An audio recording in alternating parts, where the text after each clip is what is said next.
I'm a professional building inspector, and I've done maybe 10,000 different building inspections. And I was called out, I believe, by Leah's mother, but by Leah, wanting me to come and take a look at her house because she had a crack in it that she felt was a structural concern and needed further evaluation. So I came to the house, and I was shown by her the term is called a hairline crack. It's a very narrow, small crack. It's in a very straight line.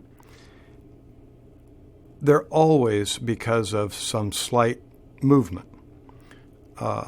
Earthquakes are noted for creating these, typically between two pieces of drywall that have slightly shifted. It had not separated, it had not moved. Hairline cracks are typical, and I said, this is a hairline crack, and it just needs a minor repair, and then just observe it. She didn't like that answer.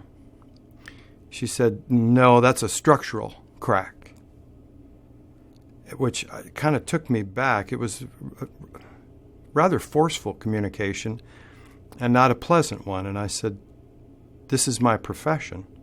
This is what I do. That is a hairline crack. That is not a concern. The volume went up. She got more upset. And I realized at that moment that in the 10,000 inspections I've dealt with, I've probably dealt with maybe 3 people that I would consider to be truly, I don't know another word other than insane. In other words, they have some sort of hidden agenda, some reason that they want to communicate something, and they want somebody to agree with them. And when somebody doesn't agree with them, and I didn't, and it wasn't, she got upset. So I said, well, let's take a look around. I thought maybe if we moved around, things would calm down a little bit. So I said, let's look underneath. Let's look over here. Let's look over there. And we went through, and I said, are there any others? No. Okay. And at that point, I said, well, I feel very comfortable with what I'm saying, is that is not a concern. Now she got even more upset. And somewhere about at that time, and I wouldn't back down, and she just was, as much as I hate to say this, I'm not quite sure why there wasn't froth coming out of her mouth at this point in time. Her husband came in and said, can I talk to you for a minute? So she left. We went outside. And he goes, is that a concern? I said, no. And he goes, I know it's not. She's just, that's the way she is. By the time I left, which is over 45 minutes later, for something that honestly should not have taken more than 5 minutes, and after 10 minutes, I realized that Leah was getting more and more upset by me telling her, no, this was not a structural concern. That's when I realized that even if she offered me money, which she didn't, I would not accept it. After 5 minutes of dealing with her, I realized that this is somebody that I would never deal with again if I could in any way, shape, or form not. Leah treated my professional communication as though it had absolutely no value whatsoever, because it didn't agree with a preconceived notion that she had that this structural problem in her house, that wasn't one, needed fixing immediately by somebody, and that somebody else was going to pay for it.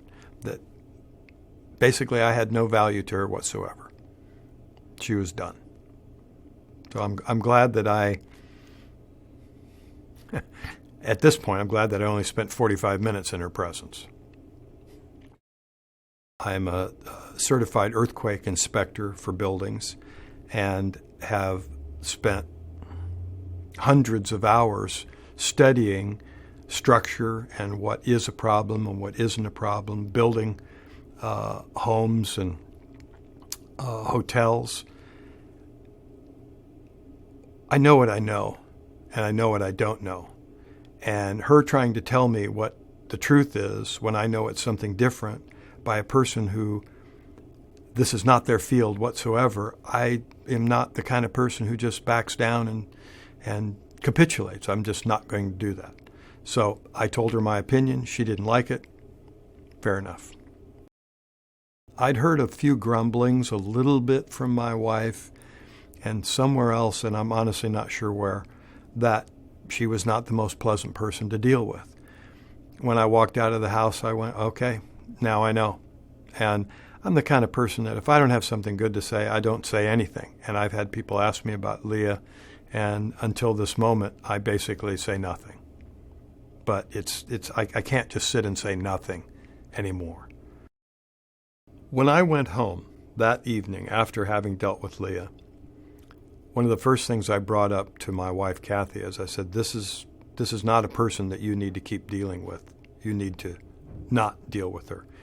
And my wife was quite distraught at that time of her association with her, and I finally understood why.